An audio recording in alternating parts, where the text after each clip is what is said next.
Halo Sobat YouTube semua, berjumpa kembali di Lentera Belajar, channel belajar yang sebenarnya. Pada kesempatan kali ini, saya akan membahas soal penilaian tengah semester mata pelajaran IPS untuk kelas 8. Untuk jenjang SMP atau MTS di semester 2. Ya, biasanya untuk PTS semester 2 sekitar bulan Maret awal atau Februari akhir, biasanya di bulan Maret. Persiapan saja dari sekarang, tidak ada salahnya belajar dari awal ya. Nah, ini untuk soal IPS untuk edisi pertama. Untuk edisi 2, ikuti terus channel Lentera Belajar dan dukung terus channel ini agar mendapatkan video-video terbaru dan menarik lainnya. Oke, langsung saja menuju soal.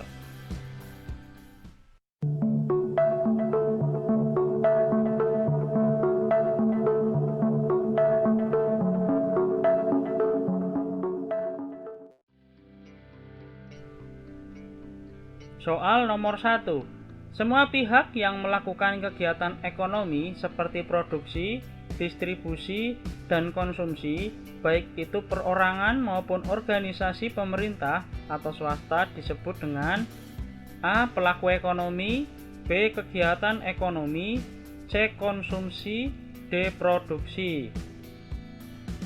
Jawaban yang benar adalah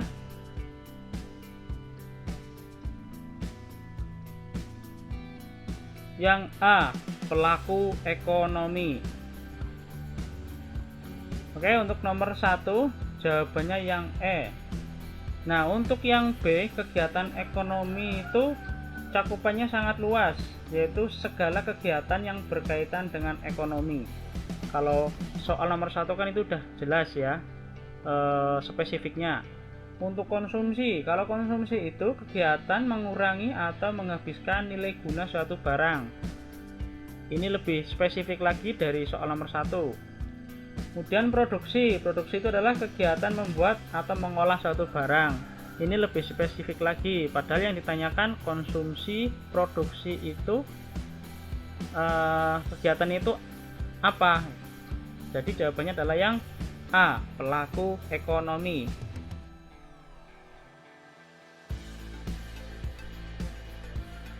Soal nomor 2. Pasar yang menyediakan faktor-faktor produksi seperti pasar sumber daya alam, model, tenaga kerja, dan kewirausahaan disebut A. Pasar monopoli, B. Pasar tradisional, C. Pasar input, D. Pasar output. Jawaban yang benar adalah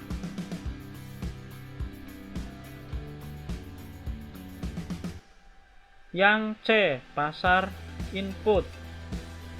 Nah, untuk soal nomor 2, pasar monopoli adalah pasar yang satu penjual dan merupakan penentu harga. Jadi hanya satu penjualnya ya, dan dialah yang menentukan harga. Contoh Pertamina yang menjual BBM itu hanya Pertamina di Indonesia, yang milik Indonesia hanya Pertamina, yang lain paling pom bensin mini ya, SPBU itu pun pasokan utamanya dari Pertamina. Kemudian pasar tradisional ini pasar yang masih ada tawar-menawar. Jadi penjual dan pembeli itu bertemu langsung kemudian tawar-menawar. Nah, kalau sudah di mall itu nggak mungkin ada tawar-menawar, itu bukan pasar tradisional namanya. Kemudian yang D, pasar output merupakan pasar yang memperjualbelikan barang dan jasa hasil dari kegiatan produksi. Itu pasar output. Nah, tradisional ini bisa juga disebut pasar output. Jadi jawabannya adalah yang C.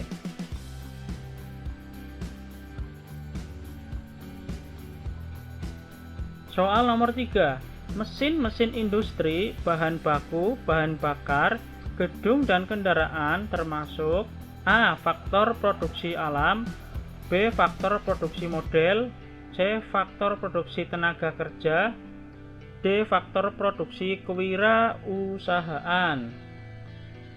Jawaban yang benar adalah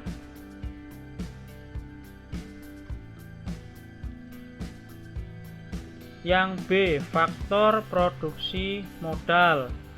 Nah, kalau faktor produksi alam itu ya faktor produksi yang berasal dari alam, misal udara ya, terus kemudian air, udara, itu merupakan faktor produksi alam.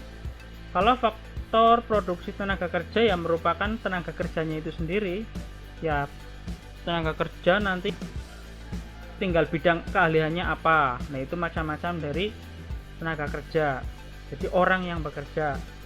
Kalau yang D, kewirausahaan, merupakan kemampuan menjalankan usaha. Itu faktor produksi kewirausahaan. Jadi untuk soal nomor 3, jawabannya adalah yang B, faktor produksi modal.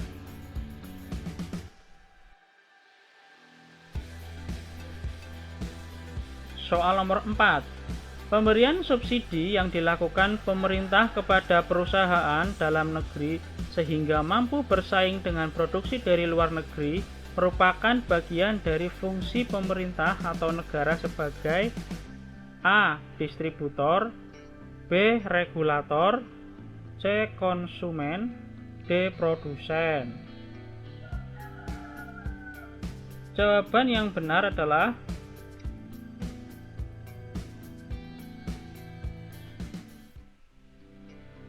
yang B, regulator. Nah, regulator ini merupakan pelaku ya. Nah, kalau subjeknya itu adalah, ini diambil dari kata regulasi. Regulasi itu adalah aturan. Kalau regulator berarti pelakunya. Nah, di sini fungsi pemerintah atau negara. Nah, berarti pelakunya adalah pemerintah atau negara yang memberikan subsidi. Nah, bagaimana kalau distributor? Distributor ini ya fungsi memasarkan barang dari produsen ke konsumen. Jadi bukan memasarkannya ya, barang itu disalurkan, menyalurkan dari produsen ke konsumen, itu distributor. Nah, kalau regulator ini di mana pemerintah harus mengatur perekonomian untuk kesejahteraan rakyat. Itu fungsinya regulator. Jadi sesuai dengan yang soal nomor 4.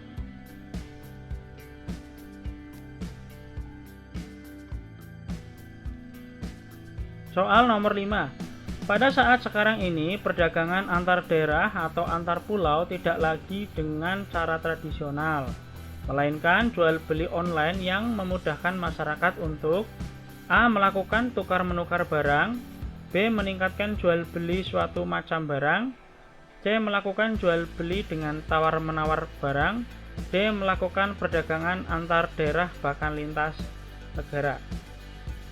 Jawaban yang benar adalah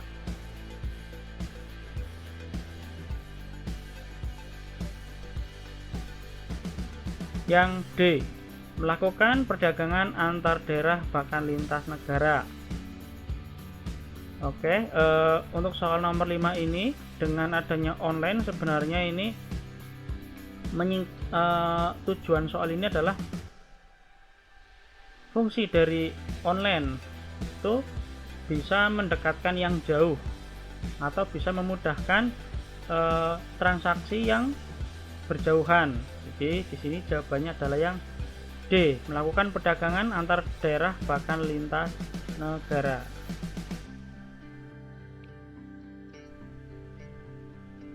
Soal nomor 6. Salah satu faktor pendorong perdagangan antar daerah adalah adanya perbedaan A. selera, B. pendapatan, C. faktor produksi, D. tingkat status sosial. Jawaban yang benar adalah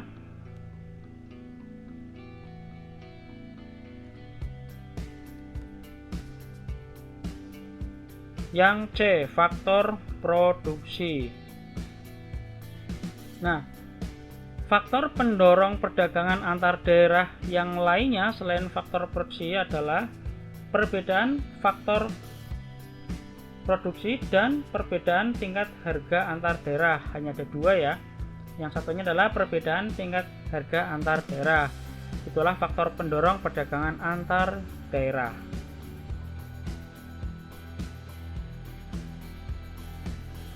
Soal nomor 7. Perhatikan pernyataan di bawah ini. 1. Menyediakan alternatif alat pemuas kebutuhan bagi konsumen. 2. Meningkatkan produktivitas. 3. Memperluas kesempatan kerja bagi masyarakat. 4. Memperkenalkan alat pemuas kebutuhan bagi konsumen. 5. Mempermudah mendapat alat kebutuhan bagi konsumen. Manfaat perdagangan antar pulau ditunjukkan pada nomor A 1, 2, 3, B 1, 2, 4, C 1, 2, 5, D 1, 3, 4. Jawaban yang benar adalah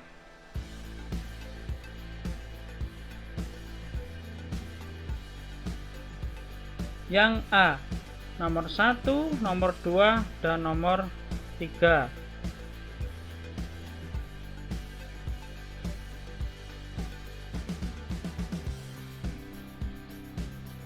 Soal nomor 8.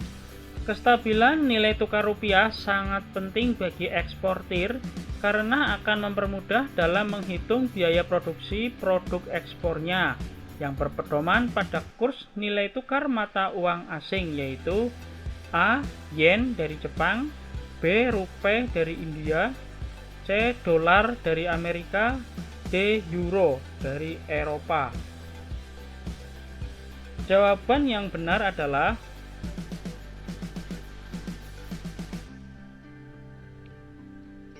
yang C, dolar dari Amerika. Oke, dolar Amerika merupakan mata uang internasional karena beberapa pertimbangan. Salah satunya adalah dolar dinilai mata uang yang paling stabil di antara negara-negara di dunia. Jadi dolar digunakan sebagai mata uang internasional.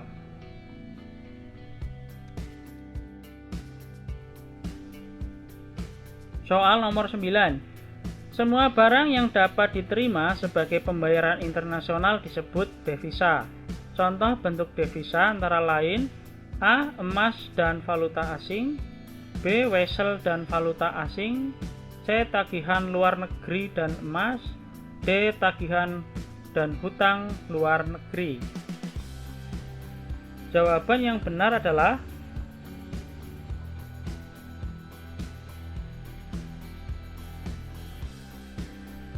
yang B, wesel dan valuta asing. Oke, ditanyakan nomor 9 adalah bentuk devisa. Bentuk devisa antara lain ada valuta asing, ada surat berharga, ada wesel. Nah, wesel ini ketika TKI atau tenaga kerja Indonesia yang ada di luar negeri ini mengirim uang ke keluarganya di Indonesia. Nah, makanya untuk TKI yang ada di luar negeri kadang disebut dengan pahlawan devisa karena telah memberikan wesel, yang wesel itu merupakan bentuk devisa. Jadi jawaban yang benar adalah yang B.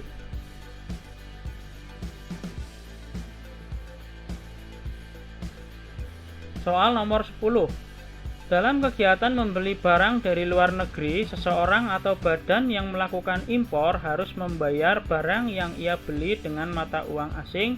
Ada dua kategori tentang barang-barang impor Indonesia, antara lain A. Impor non-migas, B. Ekspor non-migas, C. Ekspor dan impor, D. Migas dan non-migas. Jawaban yang benar adalah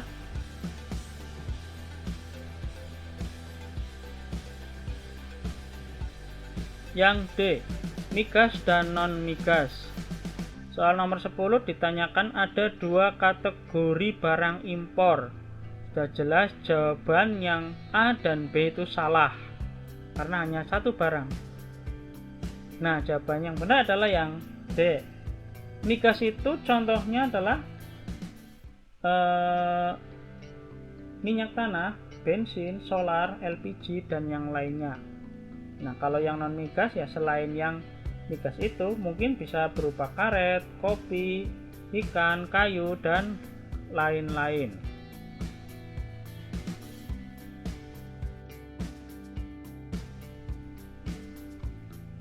Soal nomor 11. Perhatikan pernyataan di bawah ini. 1. Memperoleh keuntungan. 2. Keadaan pasar luar negeri. 3. Kondisi sosial, ekonomi, politik suatu negara. 4. Keulitan eksportir untuk menangkap peluang pasar. 5. Memperoleh barang yang tidak dapat diproduksi dalam negeri. Faktor pendorong suatu negara melakukan ekspor ditunjukkan pada nomor A 1, 2, 3, B 1, 3, 4, C 2, 3, 4, D 2, 3, 5. Jawaban yang benar adalah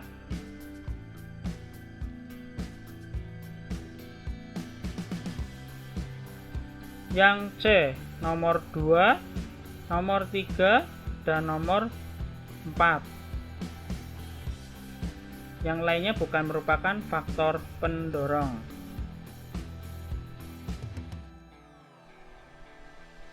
Soal nomor 12. Salah satu manfaat perdagangan antar negara dengan transfer teknologi adalah A.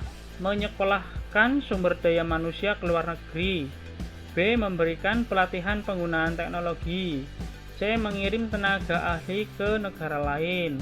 D. Pertukaran pelajar antar negara. Jawaban yang benar adalah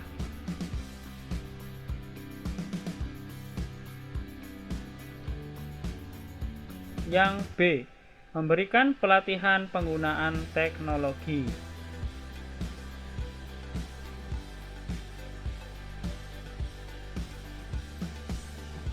Nomor 13. Kegiatan ekonomi yang mencakup transportasi laut, industri galangan kapal, dan perawatannya, pembangunan dan pengoperasian pelabuhan, beserta industri dan jasa terkait disebut A. Ekonomi nelayan, B. Ekonomi kelautan, C. Ekonomi pesisir, D. Ekonomi maritim. Jawaban yang benar adalah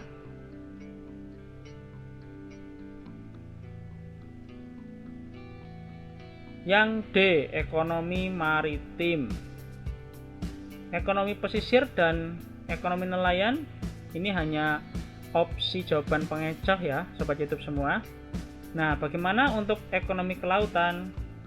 Ekonomi kelautan adalah kegiatan ekonomi yang dilakukan di wilayah pesisir dan lautan serta di darat yang menggunakan sumber daya alam dan jasa-jasa lingkungan kelautan untuk menghasilkan barang dan jasa.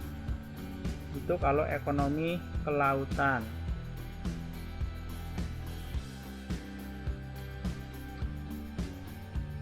Soal nomor 14. Sebagai negara kepulauan terbesar di dunia, industri pelayaran merupakan infrastruktur dan tulang punggung kehidupan berbangsa dan bernegara. Namun, demikian realita industri pelayaran nasional saat ini dalam kondisi belum baik. Sebab A. Daya beli dan pemasarannya belum memadai. B. Pangsa muatan armada kapal masih tergolong rendah. C. Pelayanannya meningkat tetapi belum produktif dan stabil. D. Daya saing sumber daya manusia di sektor pelayanan sudah lebih baik. Jawaban yang benar adalah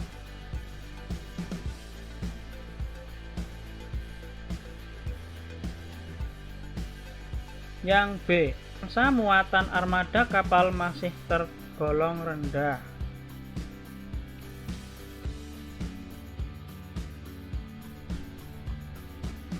Soal nomor 15. Pengembangan pariwisata bahari merupakan dampak positif untuk tumbuh bangkitnya jiwa dan budaya bahari yang dapat memberikan efek berganda dalam mendorong terwujudnya A. Negara maritim dan negara maju. B. Negara maritim yang tangguh. C. Negara adidaya, D. Negara maju. Jawaban yang benar adalah